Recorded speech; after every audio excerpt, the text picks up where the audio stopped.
Patriotas, lamentablemente la historia de México está manchada por la traición y las constantes puñaladas dadas al pueblo por el gobierno.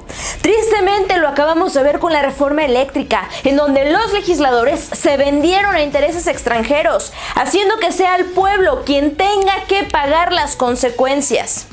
Pero déjenme decirles que no es la única deuda que las y los mexicanos tenemos que estar pagando por culpa de ellos.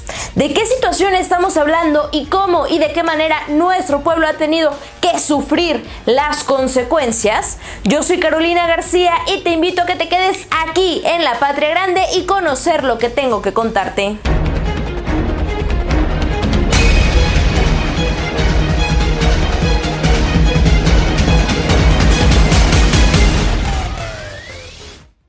Antes de entrar de lleno con este interesante tema, te pido que me regales un like y te suscribas a este canal. Actives también la campanita de las notificaciones y compartas este video para que llegue a muchas más personas. Ahora sí, comenzamos. Aunque parezca mentira, los acontecimientos vividos recientemente en el Congreso de la Unión no son los primeros ni los únicos. Ya hemos vivido muchos muy parecidos, pero hoy haremos una reseña histórica para traer a nuestra memoria un desgarrador hecho que hasta el día de hoy no terminamos de pagar. ¿Quién de ustedes se acuerda del FOBAPROA? ¿Cuántos de ustedes fueron testigos de la creación de este hecho? ¿Cuántos ni siquiera tienen idea de lo que es porque quizá no habían nacido aún? Déjenme decirles, patriotas, que el FOBAPROA es una deuda que pagaron tus padres, estás pagando tú y que también pagarán tus hijos y muy seguramente también tus nietos.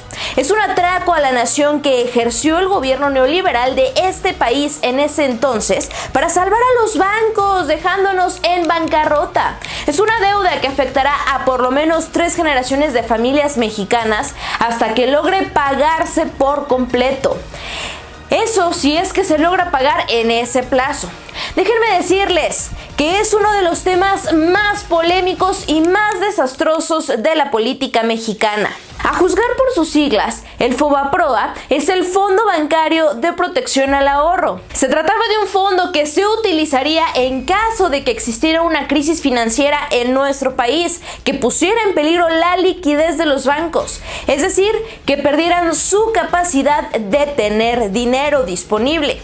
Esto es elemental para un banco, porque si no tiene liquidez, los ahorradores no pueden disponer de su dinero y entonces se crea un pánico entre la gente que genera más y más problemas. Ahora bien, pues como México ya se había enfrentado a alguna crisis financiera en décadas pasadas que habían puesto en peligro la liquidez de los bancos, una de ellas, se acordarán, fue la de 1982, en el último año del gobierno de José López Portillo, quien provocó una terrible devaluación del peso frente al dólar, pasando de 27 a 72 pesos. Por esa razón, ese presidente decretó la nacionalización de los bancos, es decir, los bancos pasaron de ser propiedad privada a propiedad del gobierno federal. De esa manera salvar la liquidez y la integridad de los mismos bancos. Con esos antecedentes como telón de fondo, se creó el FOBAPROA con el objetivo de que en caso de emergencia se usaría este fondo para comprar las deudas de los bancos y otorgarles capital. De esa manera se mantendría a salvo su liquidez, así como también el dinero de los ahorradores.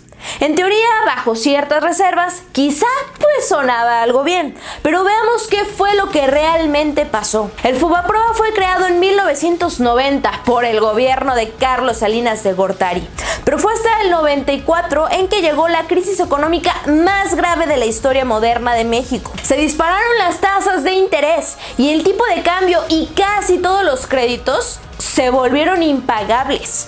Obviamente que esto puso en riesgo la liquidez de los bancos y fue entonces cuando Ernesto Zedillo, quien era ya el presidente, decidió activar este fondo en 1995. Esta es la forma en que el gobierno mexicano terminó comprando la deuda de los bancos por 552.300 millones de pesos, equivalente al 11% del tamaño de toda la economía de nuestro país en ese entonces, por lo que se acabó convirtiendo en deuda pública en 1999.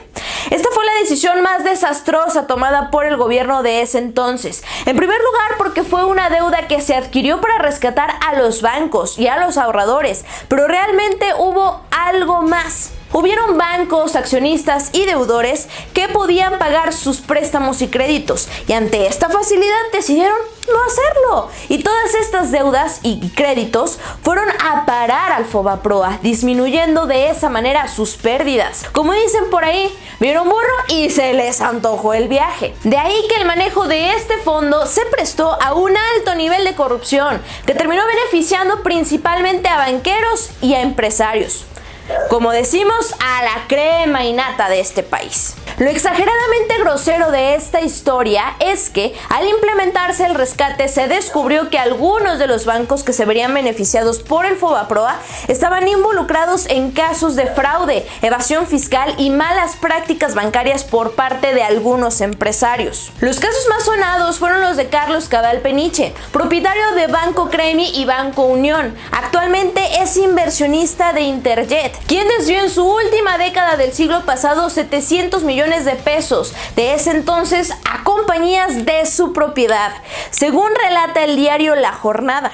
Fue perseguido hasta ser detenido en Australia en 1998. Recientemente confesó públicamente a telereportaje de Emanuel Sevilla Oropesa, noticiero de Villahermosa, Tabasco, que participó en la creación de un fideicomiso para otorgar recursos a las campañas presidenciales de los priistas Luis Donaldo Colosio y Ernesto Zedillo, así como también para el exgobernador de Tabasco Roberto Madrazo Pintado, el ya fallecido Jorge Lankenau, dueño de Banca Confía, quien fue acusado de fraude y evasión fiscal por realizar desvíos a paraísos fiscales.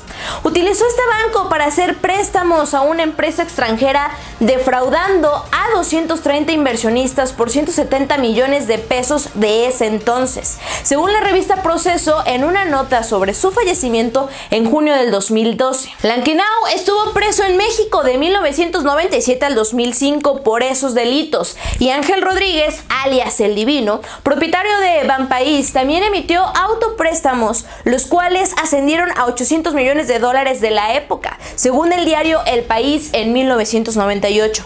También fue perseguido por las autoridades hasta ser detenido en un yate en Palma de Mallorca, España. Pero ahora hay más. ¿De dónde creen, patriotas, que se adquirió este dinero? Adivinaron. Pues ¿de dónde más? Del dinero de los contribuyentes, de los impuestos que paga la población. De esta manera el gobierno mexicano terminó comprando basura financiera con los impuestos de todo el pueblo para rescatar a unos cuantos. ¿Cómo a qué nos suena conocido este hecho, verdad, patriotas?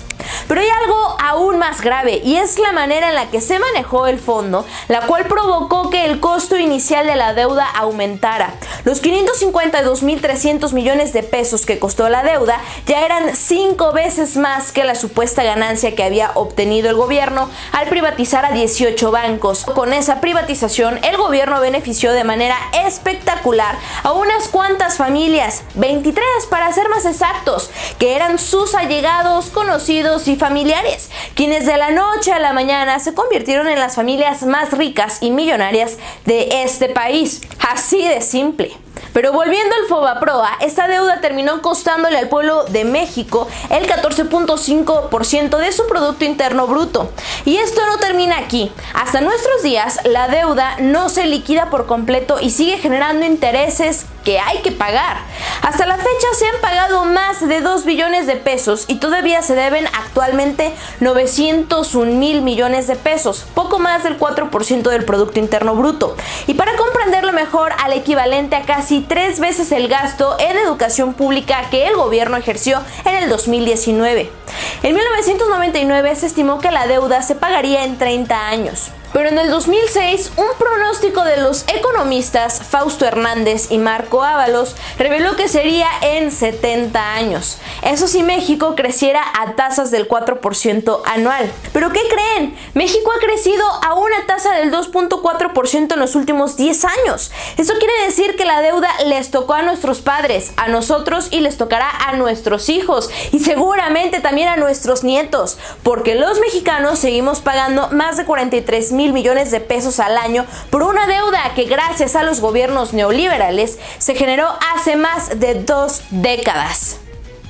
¿Cuáles son las principales lecciones y conclusiones que hoy podemos sacar de todo este proceso? Número 1, podemos señalar con certeza, claridad y vehemencia que los mismos que recientemente votaron en contra de la reforma eléctrica en el Congreso y que beneficiaría al pueblo con tarifas más accesibles, la misma corriente política son los que a lo largo de la historia han gobernado en favor de la clase rica y que ninguno de sus objetivos. Número 2, que hoy se repite la historia, con la atenuante de que hoy no solo esta clase política defiende intereses de los empresarios nacionales, ahora están incluidos los empresarios y empresas extranjeras como Iberdrola, Repsol, Acciona y otras más. ¿Cómo llamarle a esto? ¿Malinchismo? ¿Antipatriotismo? 3. Por último, la constante en este proceso es que es el pueblo y solo el pueblo el único a quien le toca pagar los platos rotos en todas las decisiones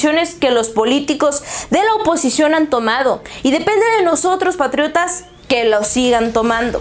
Es importante entender y ubicar en este contexto qué acontecimientos oscuros a lo largo de la historia, la constante lucha, la constante búsqueda de nuestro presidente Andrés Manuel López Obrador por generar un auténtico mecanismo político desde el pueblo y para el pueblo que realmente beneficie al pueblo. Hoy está enfocando su objetivo en los sectores, los lugares y las zonas de nuestro país que han permanecido marginadas por los regímenes anteriores, y como patriotas que somos debemos hacer segunda y apoyar esta causa.